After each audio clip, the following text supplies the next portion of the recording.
vamos a estar charlando un ratito con Ana Iparraguirre. Ella es analista política, hace más de 15 años que labura en esto, en la comunicación política, en tratar de ayudarnos a entender cómo pensamos, por qué decimos lo que decimos y en el caso de los dirigentes políticos, por qué eligen o deciden distintas formas de comunicar cuando lo hacen.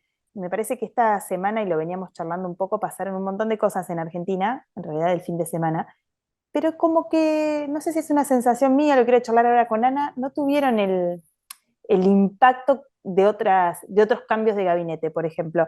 Eh, de eso, del fenómeno Milei y otras cuestiones, quiero que charlemos con ella. Buenas noches, Ana, gracias por atendernos. Muy buenas noches, Maru, un placer estar acá. A ver, no sé, yo tengo esta sensación, lo comentaba un poco ayer en la tele y más temprano acá en la radio, que estos últimos cambios en el gabinete, no sé si es que generan poca expectativa o hay una sensación como de que todo ya está dado, pero no generaron ni siquiera entre nosotros los que hacemos periodismo político una suerte así como de sensación de crisis o de a ver quién va, ¿viste? Como si, mira, cambió el gabinete, bueno, pasamos a otra cosa, como si estuviera todo dado ya. Bueno, vos y millones de argentinos, Maru. Déjame que te diga, uno en general, cuando hay cambios de gabinete en un gobierno, se dan por dos razones. La primera razón es una demostración de fuerza, ¿no? Redoblamos la apuesta a representar más de lo mismo, es una demostración de fuerza de un sector que copa el gobierno. La otra razón por la que se pueden hacer es para mostrar un cambio drástico de dirección, ¿no? Bueno, ahora cambiamos de dirección, vamos hacia otro lado con estos cambios. Y Alberto, lo que sí hay que reconocerle es que inaugura una nueva categoría, que es la de la irrelevancia. Los cambios de Dramático. gabinete que hizo son principalmente irrelevantes, digo, y fíjate que se cambiaron áreas clave, no es que se cambió solamente un área que, a pesar de la importancia que sabemos que tiene, no suele ser más relevante como medio ambiente, no, se cambia desarrollo social, trabajo, digamos, ministerios importantes, y es irrelevante porque creo que nadie piensa que acá hay una estrategia atrás de eso que iría o a reforzar un camino o a cambiar de dirección. Lo que se siente es que estamos en una balsa a la deriva, no hay ningún viento para soplar a ningún lado y simplemente estamos parados en esa balsa, deshidratándonos de a poquito, esperando una muerte lenta. ¿Y crees que el gobierno, cuando me refiero al gobierno, estoy pensando en Alberto Fernández, en Gabriela Cerruti, que se ha convertido, digamos, como una persona clave en su gestión, o en su política de comunicación, o en su círculo de confianza, Santiago Cafiero, Juan Manuel Olmos, digo, los hombres y mujeres que todavía están cerca del presidente, que son como su círculo más chiquito, y con el que de alguna manera se intentó decir que había tomado la decisión, ¿no? Como que hay una búsqueda del gobierno, y hablo de Alberto Fernández, de decir, bueno, el presidente hizo los cambios solo, los decidió él, como tratando de que esos fueran un gesto de autoridad cuando cuesta verlo en ese tono hoy, digo, da la sensación más de que lo decidió solo porque a nadie le importaba a quién ponía, o porque en todo caso nadie que dice, bueno, ¿sabes qué? Poné a los tuyos, yo a mí ni me interesa poner gente mía pensando en los socios del Frente de Todo como Cristina Fernández y Sergio Massa, más que como un gesto de autoridad real. Bueno, ahí te destaco, primero haría un paréntesis en algo que vos dijiste, Maru, que me parece importantísimo, ¿no? Cuando hablo del gobierno, hablo tuviste que describir de qué parte del gobierno hablaba, ¿no? De qué, porque depende, ¿qué estamos hablando? Cristina, de Massa, de Alberto, digo, en este gobierno fragmentado, que por más eh, indiferente que querramos ser Alberto Fernández y el poder de él, sigue siendo quien tiene la lapicera en última instancia. Y ese no es un poder simbólico, ese es un poder muy real, ¿no? Entonces, me parece que lo que empieza a verse es, sí, habían espacios en el gabinete, no hay una puja por llenarlos, fíjate, pero que tampoco es algo nuevo. Massa, cuando entra al gobierno, también le costó mucho llenar quién iba a ser el viceministro de él.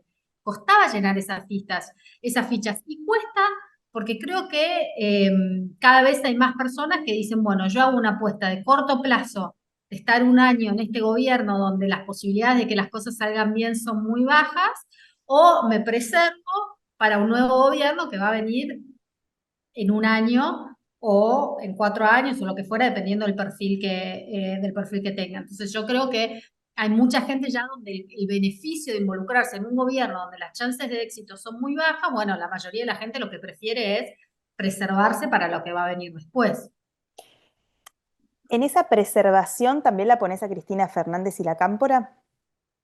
Yo creo que Cristina Fernández y la Cámpora están en una posición muy compleja, eh, donde tuvieron que hacerle un espacio y darle un semi-espaldarazo a Massa. El gobierno, creo, a mi entender, sin haber hablado con ellos específicamente, con la esperanza de que hiciera unos ajustes que después pudieran capitalizar en el futuro, y Massa no está haciendo ni los ajustes que se supone que tenía que estar, ni haciendo el orden de la economía que tenía que hacer, y creo que cada vez es más palpable que la crisis económica no está frenando, que la inflación es cada vez mayor, que no hay una resolución de fondo al tema de la energía. Me parece que vamos a pasar un diciembre muy difícil y un invierno el año que viene que también va a ser difícil.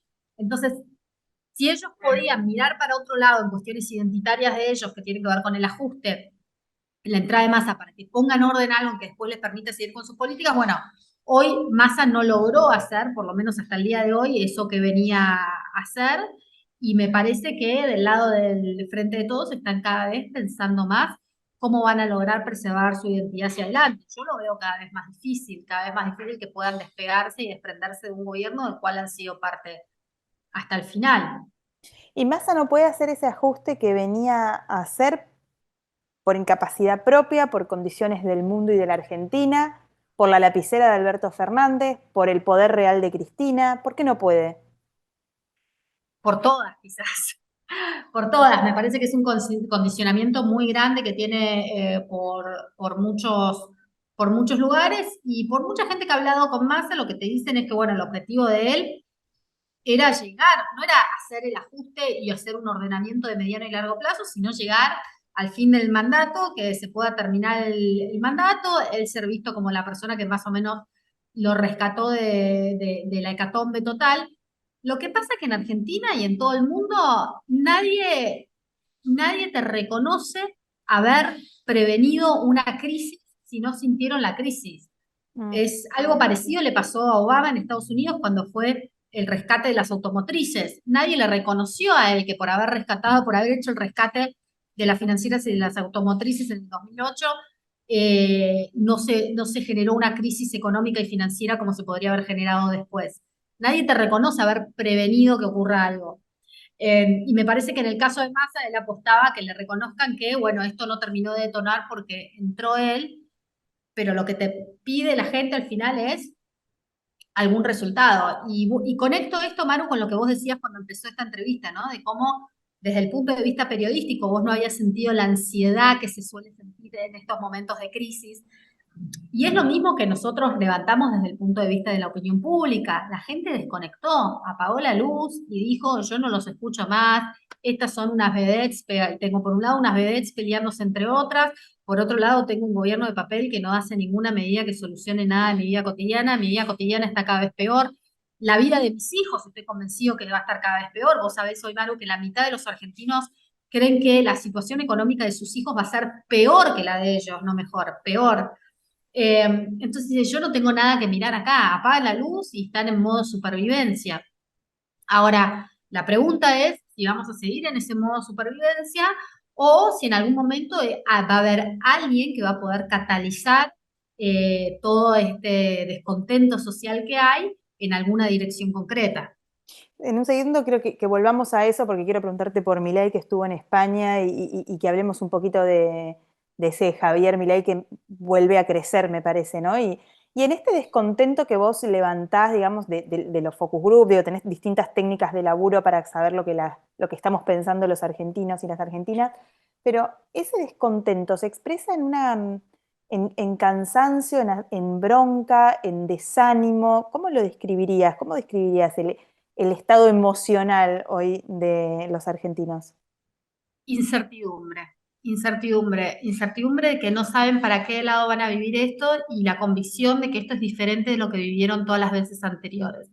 Vos hablás, yo hice grupos focales la semana pasada y en un mismo grupo focal teníamos mezclado gente más joven y más vieja. Y un chico joven dice, no, yo tengo 18 años y no sé dónde voy a estar a mis 25. Fíjate el plazo, él a los 18 no podía imaginarse dónde iba a estar a los 25. Que son 5 minutos, ¿no? Son 5 minutos, ¿no? Y encima esa edad, pero como ese era el largo plazo para él y no se lo podía imaginar. Y una persona mayor de 60 años decía, bueno, yo ya tengo 60, ya estoy jugada, pero cuando yo era joven no era así, cuando yo era joven uno podía prever y qué es lo que... Entonces es una incertidumbre, pero al mismo tiempo una incertidumbre que son muy conscientes de que es algo nuevo que cambia su visión del mundo, no solo en los mayores, sino también en los jóvenes. Estamos viviendo una incertidumbre, pero este no es el estado actual, el estado natural en el cual nosotros solíamos vivir. Acá está pasando algo nuevo, está pasando algo diferente y esta incertidumbre realmente no saben cómo operar y no ven una salida, no ven que la política les pueda dar esa salida. De hecho, mientras en otras instancias hubieron otros culpables, en algún momento los culpables fueron los grandes empresarios que se la llevaban, en otro momento fue el Fondo Internacional, los intereses de Estados Unidos. Bueno, hemos tenido muchos enemigos públicos de la Argentina. Bueno, en este momento el enemigo público de la sociedad son los políticos, que creen que de un lado o del otro son los que nos han traído hasta acá, los que siguen teniendo los privilegios, por los cuales nosotros seguimos sin poder avanzar. Y día a día miran el diario, leen las noticias, y los políticos no hacen más que reforzarles esta situación en la que están, ¿no? Pasa que ese sentimiento de alguna manera ya se vivió, digo, la crisis de 2001 que terminó con ese que se vayan todos. Por eso te preguntaba cómo se expresaba hoy esa, como se decís, incertidumbre. Quizás en el 2001 era más bronca, ¿no? Más enojo, más... Pero la gente salió a la calle con una cosa de esto, de que se vayan todos. Hoy, ¿cómo crees que se puede expresar Sí. esa incertidumbre, ese sentimiento? Bueno, no sé, no tengo la bola de cristal, no te puedo decir, pero te puedo marcar una diferencia muy grande con el 2001. En el 2001 hubo un momento de explosión, hubo una explosión. Ahora la sensación es que estamos al borde de la cornisa, hace mucho tiempo que vivimos al borde de la cornisa, pero no está, y vamos para abajo lentamente, cada vez un poquito mejor. Entonces tienen una incertidumbre hacia dónde van porque al mismo tiempo tienen una certeza de que lo que viene va a ser peor, pero va a ser un poquito mejor, pero no es que estamos al borde de un estallido que va a explotar todo. No sé, digo, quizás eso ocurre, pero en las cabezas de la gente no es que siente y dice, bueno, ya está, ahora va a explotar todo, está todo por explotar. No, la sensación es que todo sigue medio como su ritmo normal, no pasa nada. Y la inflación era el 60, después fue el 70, ahora es el 80, ahora está el 100, y bueno, y es pero es una corrosión lenta. ¿Vos escuchaste alguna vez el cuento es el de la rana, ¿no? Que si vos metes una rana en una olla hirviendo, bueno, sale, salta. Pero si la pones en una olla de agua fría y le vas subiendo la temperatura de abajo, bueno, se termina cocinando ahí porque no se da cuenta que se está cocinando y salta. Yo creo que esa analogía es muy parecida al sentir que tenemos muchos argentinos en este momento, donde mes a mes, año a año, cada vez estamos un poquito peor, un poquito peor, un poquito peor, pero no es la sensación de que esta olla en algún momento va a hervir y vamos a saltar todos para afuera. Con lo positivo que es eso, ¿no? Porque tampoco estamos en un momento de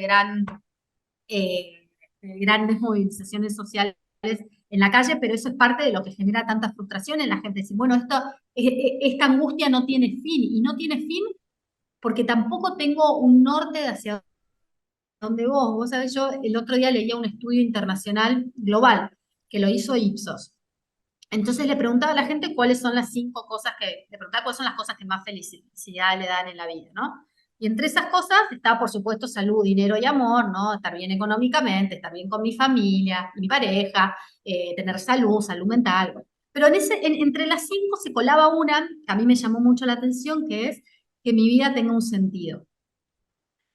Y yo creo que lo que hemos perdido los argentinos es el sentido, no de la vida individual, ¿no? De cada uno, el sentido de hacia dónde vamos, de que no vamos a ningún lado, estamos estancados en esta cornisa que vamos bajando un escaloncito cada mes, cada año, estamos peores, pero nadie nos está diciendo, bueno, pero vamos hasta allá, hay un norte en algún lado. Y esa es la mayor desesperación que tiene la gente, que ya ni siquiera, y ahora vos decías que querías hablar de mi ley, ¿no? Pero ya ni siquiera se trata de si el norte es hacia la derecha o es hacia la izquierda. Que por lo menos alguien me diga que vamos hacia algún lado, que agarre las riendas y me lleve a algún lado. ¿Puede ser una crisis más profunda en virtud de esto que estás diciendo, de modelo? no sé si de las democracias modernas, pero de una crisis de representatividad, pero no por la dirigencia política o por quienes ejercen esa representación, sino por el modelo mismo de delegar la representación o la toma de decisiones. Estoy pensando Bueno, en el uso de las redes sociales, en cómo hoy el acceso a la palabra, a las preguntas, al control cívico en un montón de gastos del Estado, por ejemplo. Quizás haya un cambio cultural más profundo que implique necesariamente un cambio en la forma en la que el mundo occidental capitalista ha venido, no sé, ejerciendo este tipo de democracia.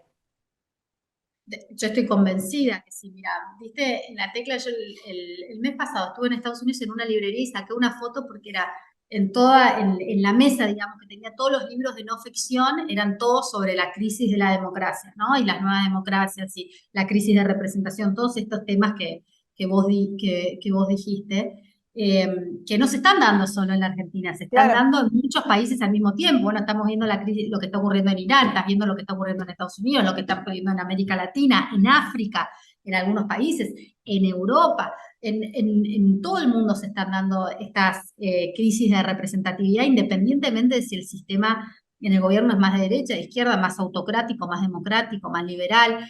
Y creo que hay algo definitivamente en el control de la gente y de sus agendas y el acceso a la información. Yo el otro día recordaba un político muy experimentado que una vez me dijo a mí,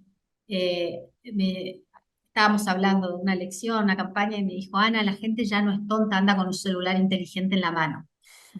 Pero lo que me quiso decir también de alguna manera es que esta simetría de información que hubo durante mucho tiempo ya no es tal. Ya yo agarro mi teléfono y puedo decidir por mí misma qué es lo que pienso de alguna cuestión.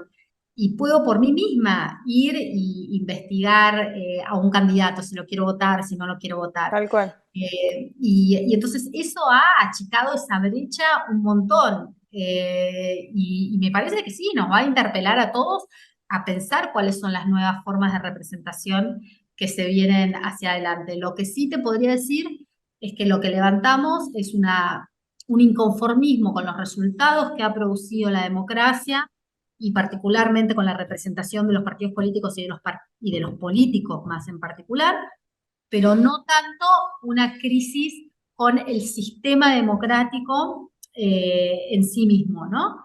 Entonces, este sistema no ha dado los resultados, pero la presunción del punto de vista de la opinión pública no es tanto que ver con que el sistema es malo, sino que con que aquellos que lo están Claro. operando no lo están operando de la forma correcta. O sea que no sé, porque no es ni desesperanza ni enojo, la decepción sigue siendo con la dirigencia, de alguna Sí, manera. sigue habiendo una decepción ahí muy grande que además se acrecenta, ¿no? Día a día y semana a semana con lo que ven, bueno, con lo que reportan las noticias todos los días. Sí. A ver, estamos charlando con Nani Parraguirre, ella es analista política, estamos hablando sobre por qué nos pasa lo que nos pasa y no sentirnos tan solos, ¿no? Me parece que no es algo solo de la Argentina, sino que también está sucediendo en el mundo esta cosa como de una falencia, un cortocircuito, un quiebre ahí entre lo que la gente necesita, reclama y lo que la política ofrece, discute y propone. A propósito de eso, Javier Milei fue uno de los invitados internacionales en el festival organizado por Vox en España y tuvo unas declaraciones muy fuertes. Ana, te invito a que lo escuchemos a Javier Milei. Está la ideología de género, los conflictos étnicos, el tema de las señas, el tema de los pueblos originarios, la agenda ecologista, el lenguaje inclusivo, todas cosas para ir destruyendo los valores de la sociedad. Quiero también dejarle el mensaje que esto no es para tibios. Acá no valen las soluciones intermedias, porque las soluciones intermedias son funcionales a más socialismo, son funcionales al comunismo. El surderío se arroga una supuesta superioridad moral. Les voy a contar que eso es falso. No tengan miedo, Vayan y den la batalla contra el surderío, que se la vamos a ganar. No tengan miedo. Somos superiores productivamente. Somos superiores moralmente. Vayan y den la pelea. Esto no es para tibios. Esto es para tomarlo de cara a los socialistas y ganarle esta batalla. ¡Viva la libertad, carajo! Bueno, ahí estaba Javier Milei en España. Un montón de cosas, todas mezcladas. Y está bien en el contexto, ¿no? Un festival de Vox, ustedes saben, esto es la ultraderecha, había sido invitado por Sebastián Abascal, la ultraderecha en España, que tiene también elecciones allí. Pero, ¿por qué crece Milei? ¿Qué pasa con este discurso, digo, que mezcla un montón de cosas, pero que además es muy violento? Mira, yo hablé varias veces de esto. El crecimiento de Milei y el posicionamiento de él no es un posicionamiento ideológico. Y el apoyo de él no es exclusivamente ideológico. Por supuesto que tiene un componente ideológico libertario, pero va mucho más allá de ahí. Así como Milei no estaba muerto cuando dijeron, después de que fueron sus declaraciones de las donaciones de órganos, donde vimos una leve caída de Milei, y muchos dijeron, bueno, está muerto. Yo me acuerdo que hablaba con algunos diciendo, ojo, porque acá hay dos cosas que son importantes. Uno, los fundamentos sobre los que creció Milei, ¿siguen existiendo? Sí, siguen existiendo. ¿Sobre qué fundamentos crece? Él crece sobre un profundo odio hacia la clase dirigente. ¿Eso desapareció o no desapareció? No desapareció, sigue estando ahí. Crece sobre la autenticidad. Para mí ese es el motivo principal, la sensación de que él me dice lo que piensa, aun cuando es políticamente correcto. Es más aún cuando es políticamente incorrecto. Porque si está diciendo algo que no le conviene políticamente y aún así me lo dice, entonces yo creo que me está diciendo lo que realmente piensa, no como todos los otros políticos que me dicen solo lo que yo quiero escuchar y después hacen cualquier cosa. Esa autenticidad es clave. ¿Sigue estando esa autenticidad ahí? Sí, sigue estando esa autenticidad ahí. Entonces, los fundamentos, él marca un cambio de rumbo que es 180 grados diferente del rumbo que está llevando este gobierno y que veníamos llevando en el pasado. Incluso te pongo adentro de esa bolsa el gobierno de Mauricio Macri, donde con esta idea de la moderación y del cambio gradual, digamos, no fue en una dirección tan diferente, y podemos debatirlo de la del gobierno de Cristina Kirchner en algunos aspectos económicos. Y entonces él marca un cambio de rumbo radical, que es lo que la gente está esperando. Entonces lo que yo digo es, los fundamentos sobre los cuales él ancla su candidatura siguen existiendo y siguen estando ahí. Entonces no hay razón para la cual él baje del todo, ni tampoco hay razón para la cual él de repente deje de tener un 70% de rechazo y pase a ser un candidato de 60 puntos. Ahora, con los 10, 15, 20 puntos que él pueda juntar, ¿le alcanza o no le alcanza para meterse en una segunda vuelta? Y bueno, si efectivamente eliminan las PASO como dicen que las van a eliminar, y tanto la coalición de Juntos por el Cambio como la coalición del Frente de Todos van un poquito fragmentadas, no mucho, un poquito fragmentadas, bueno, las chances que tiene de meterse en una segunda vuelta no son menores. Es Entonces, interesante, perdón, esto que marcas igual, ¿no? Porque estamos hablando de una segunda vuelta con un candidato de 20 puntos. O sea, quiere decir que realmente va a haber una fragmentación impresionante, porque 20 puntos es poquito para meterte en la segunda vuelta. Poquito, y sin embargo tan consistente con lo que vemos en otros países de América Latina. Bueno, hay que ver si efectivamente eliminan las PASO, si efectivamente, yo creo que para mí el punto más importante, te diría que son dos. El primero es que los fundamentos sobre los cuales construye su posicionamiento y su candidatura Javier Milei están tan fuertes como estaban cuando él empezó a hacer la sorpresa. Tan fuertes y están en estado de auge y de crecimiento, digamos, no es que se están deteriorando. Y por otro lado, te diría que sí, para mí es lo más problemático y lo más complejo, es que el daño y las cicatrices que se le hacen a una sociedad cuando se fomentan estos discursos no son de corto plazo, son de largo plazo. Él puede ganar o perder una elección, puede hacer un buen o un mal gobierno de 4 años o de 8 años. Ahora, cuando uno habilita en una sociedad las puertas a ciertos discursos y abre a que ciertas opiniones estén habilitadas y se puedan repetir y se puedan sustentar, bueno, me parece que ese es un problema que después genera violencia en la sociedad. Volviendo al tema de las investigaciones, nosotros hicimos una investigación, una encuesta nacional semana pasada y preguntamos, ¿qué palabras usaría usted para describir la política en la Argentina? Odio, división, son las palabras que usa la gente. Odio y división. Wow. Así describen a la política en Argentina. Entonces, uno abre un camino y yo voy a citar acá, que está muy en boga, pero lo voy a citar a Ricardo Darín, que cuando presentó la película 1985, le preguntan sobre el odio, era justo en el marco del intento de asesinato contra Cristina Kirchner, pero le preguntan sobre eso, y él dice, bueno, el odio es una bola de nieve que es muy fácil echar a andar, pero es muy difícil de parar. Y creo que vemos en otros lugares, como lo estamos viendo en Estados Unidos después de la presidencia de Trump, bueno, esas cicatrices quedan marcadas muy profundo, y luego desandar ese camino lleva muchos años de reparación.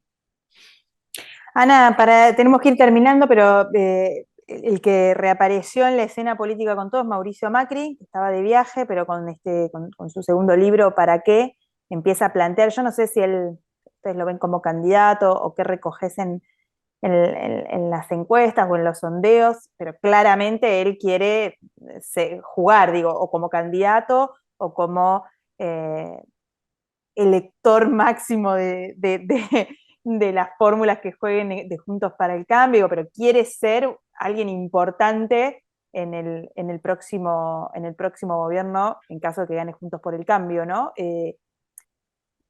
¿Qué mirada haces de este para qué, de este segundo libro, de esta manera que elige Mauricio Macri de volver a ponerse en el centro de la escena política argentina? Bueno, claramente no es alguien que se está declarando presidente de cara al 2023, no digo presidente, digo presidente, ¿no? No se declara presidente.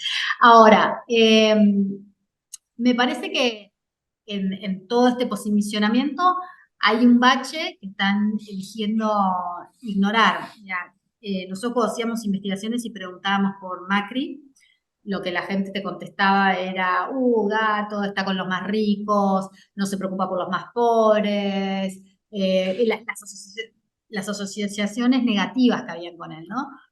Pero últimamente lo que la gente saca todas las cuestiones personales que tenían con él y simplemente te dicen que hizo un mal gobierno, que no hizo lo que lo tenía que venir a hacer.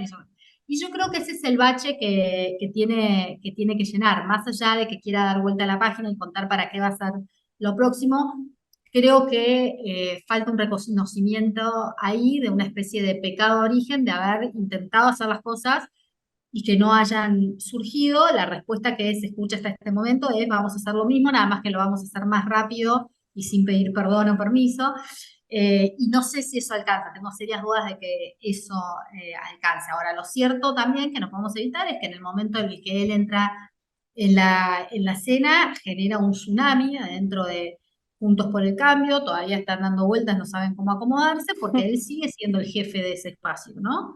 Y es un jefe, pero un jefe que no tiene la autoridad absoluta, ¿no? Es un jefe al que todos respetan, le reconocen que fue el fundador del espacio, pero todavía hay debate cuando él, no es que él puede indicar claramente cuál es la dirección. Y entonces me parece que todo eso está pasando en simultáneo. En el medio yo creo que antes de explicar para qué, le falta al espacio de Macri un reconocimiento de por qué no se pudo hacer la primera vez, para que el para qué de la próxima etapa sea más creíble y tenga más legitimidad. Ana, muchísimas gracias por este rato con nosotros, súper clara como siempre. Seguramente te volvamos a consultar porque falta un montón para hacer las elecciones y sin embargo da la sensación de que está todo a la vuelta de la esquina. Buenísimo, Manu, un placer, como siempre. Charlábamos con Ana Iparraguirre, ella es politóloga, experta en comunicación política, y nos contaba un poco lo que está viendo de la política argentina, ¿no? Y también de nosotros mismos. Me pareció súper interesante esto que nos contaba de lo que encuentro, de lo que recogen los sondeos de opinión. Y yo tenía esta sensación y por eso me parecía que estaba bueno que charláramos con alguien que tiene números, mediciones, que no habla de sensaciones, sino de estudios analíticos de la sociedad respecto de cómo habían impactado los últimos cambios del gabinete y qué quería decir, ¿no? ¿Qué quiere decir ese cambio, esa falta de expectativa, decía yo, enorme incertidumbre, dijo Ana Iparraguirre. Bueno, espero que les haya interesado tanto como a mí.